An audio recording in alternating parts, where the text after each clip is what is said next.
Hey guys, today I'm going to be doing my September TBR, showing y'all all of the books that I would like to read in the month of September. We are focusing on thrillers this month, and to be even more precise, we are reading the highest rated thrillers on my TBR according to Goodreads. Let's get into it. First, I will show y'all what the book club pick is for the month of September. I do have a Fable book club, and it's completely free to join if you guys want my live spoilery thoughts for the books that I'm reading, and also you will get to share your thoughts as well if you are reading the book.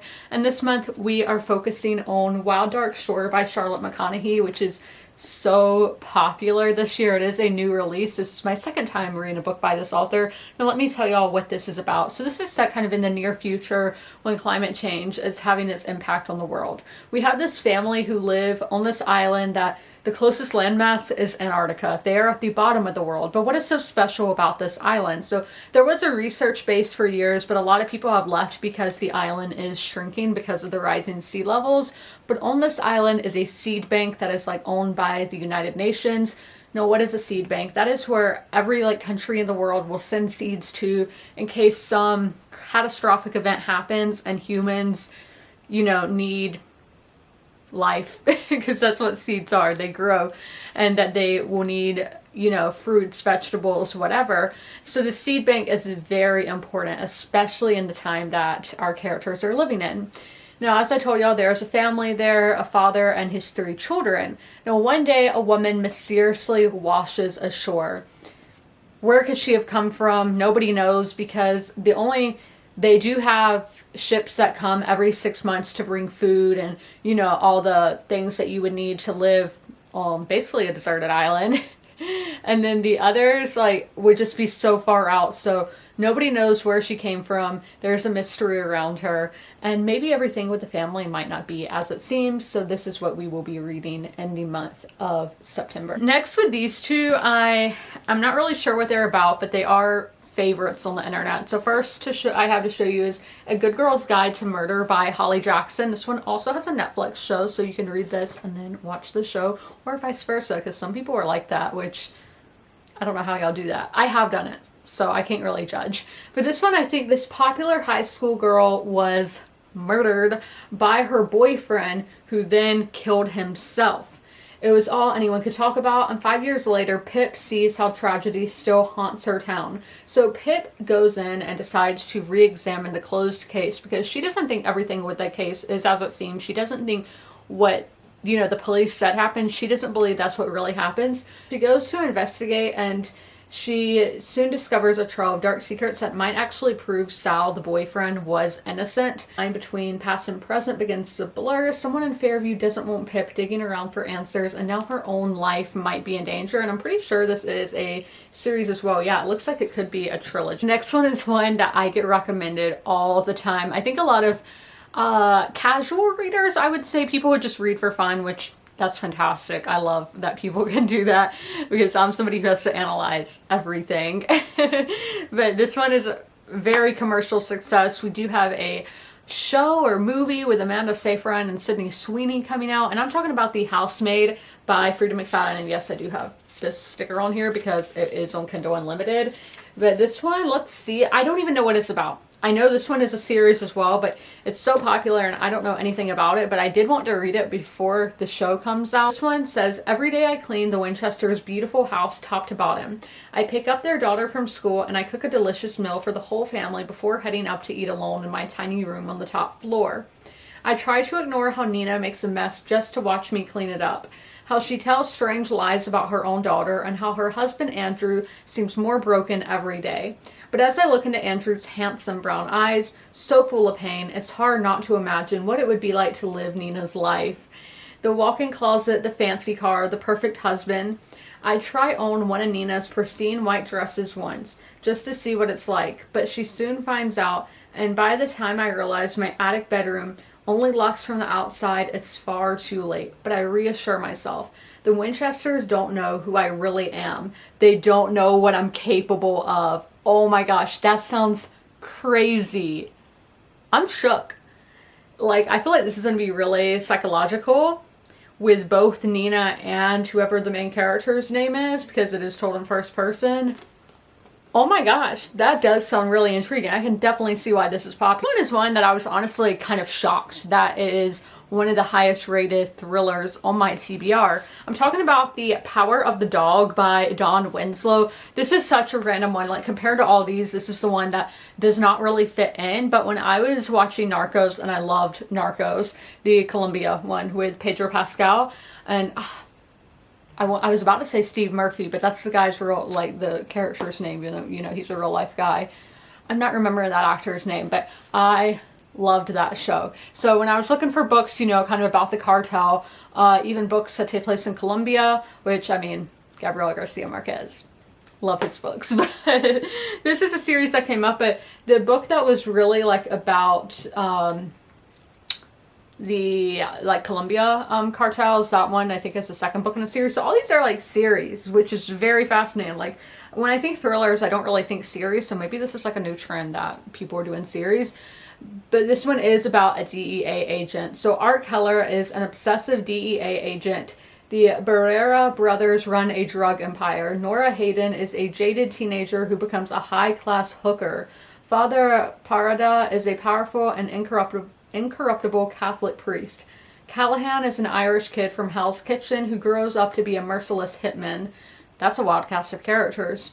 They are all trapped in the world of the Mexican drug Federacion and the rise of the cartels. From the streets of New York City to Mexico City and Tijuana to the jungles of Central America, this is the first 2 decades of the war on drugs like you've never seen. An explosive novel of the drug trade, The Power of the Dog takes you deep inside a world riddled with corruption, betrayal, and bloody revenge. So this does sound really intriguing, and it's kind of like historical because it's the first like the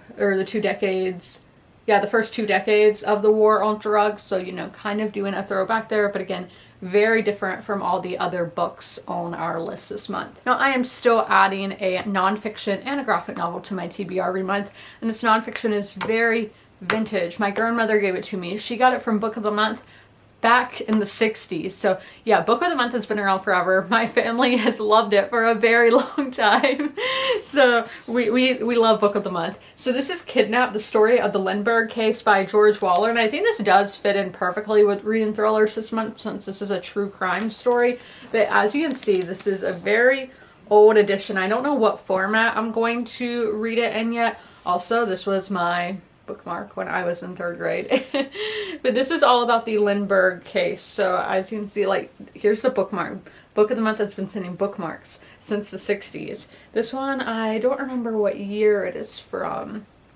Did it say on there?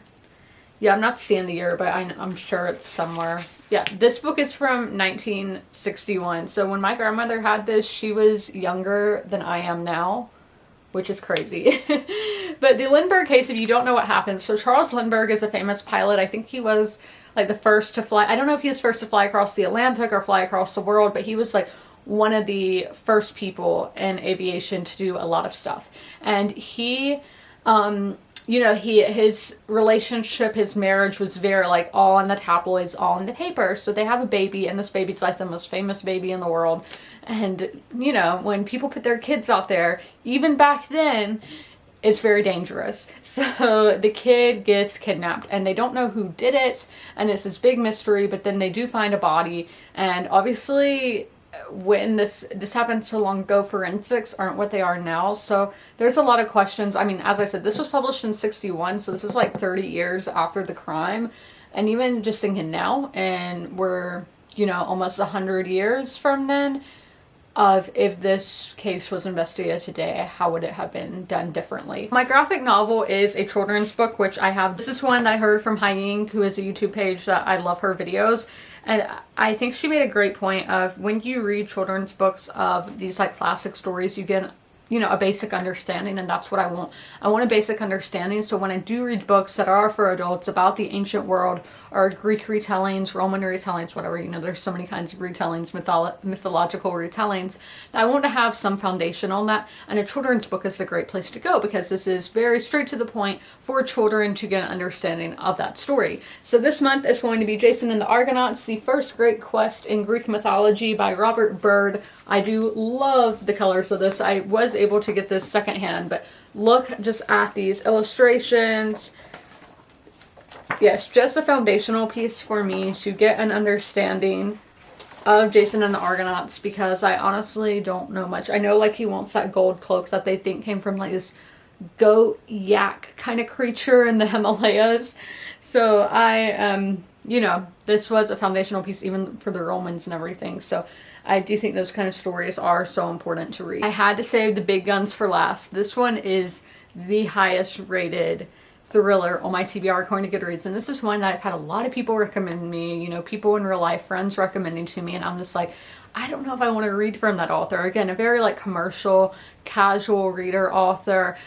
So it's like, you know, a lot, when people don't read a lot, and I was like this too, that they just give everything a 5-star. I'm not saying my friends are like that, because I know they're not, but like, you know, other people like on the internet, people leaving, you know, the star ratings on Goodreads, that they are like, they don't read that much, so everything they read is just fantastic. It's different when I'm somebody who I've read 74 books this year, so you know, we need variety. I don't want to read the same thing over and over, but I've always heard this one is completely different from the author's other books, and we do have a movie coming out with this book with my lookalike Anne Hathaway in it.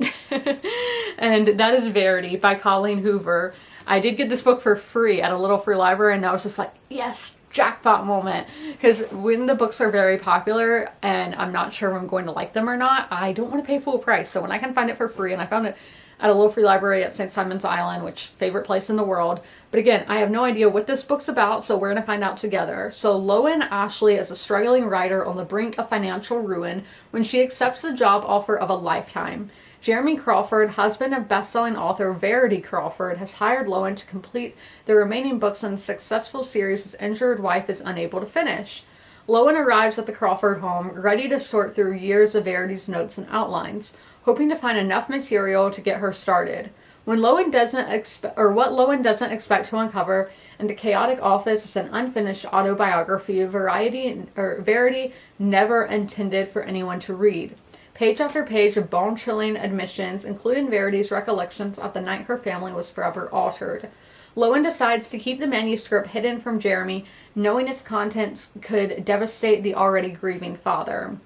But as Lowen's feelings for Jeremy begin to intensify, she recognizes all the ways she could benefit if he were to read his wife's words. After all, no matter how devoted Jeremy is to his injured wife, a truth this horrifying would make it impossible for him to continue loving her. And it says it's a romantic thriller, so that's also kind of different from what we have here. But we have Frida McFadden and Colleen Hoover this month, who are the ones who are authors where I'm always like, I'm scared. There's so much hype with them. But I hope you guys enjoyed this video. If you made it all the way through, leave a leaf emoji in the comments below. And as always, comment, rate, and subscribe. And don't forget to ring that notification bell to be notified when all my videos go live. I'll see you in my next one. Bye! If you are familiar with my videos, you're used to seeing Sherman at the end of them. Sadly, Sherman has since passed away, but I would still like to encourage you guys to help your local shelters. Sherman was at the Darlington County Humane Society in rural South Carolina. I always have their link down below in the description if you guys would like to help them, but also help your local shelters as well. You can do that by donating, sharing posts like this one, volunteering, fostering, and adopting, which it's great to do all of those things. Great to help your community, great to help the animals in your community, and I cannot recommend it enough. All of my pets were rescues, they were strays or from animal shelters, and I love them so much, and I know how much love they can give, so knowing these pets at the shelter can equally give that much love, it's amazing. And y'all should totally take part and help out those local animal shelter pets, and please help them.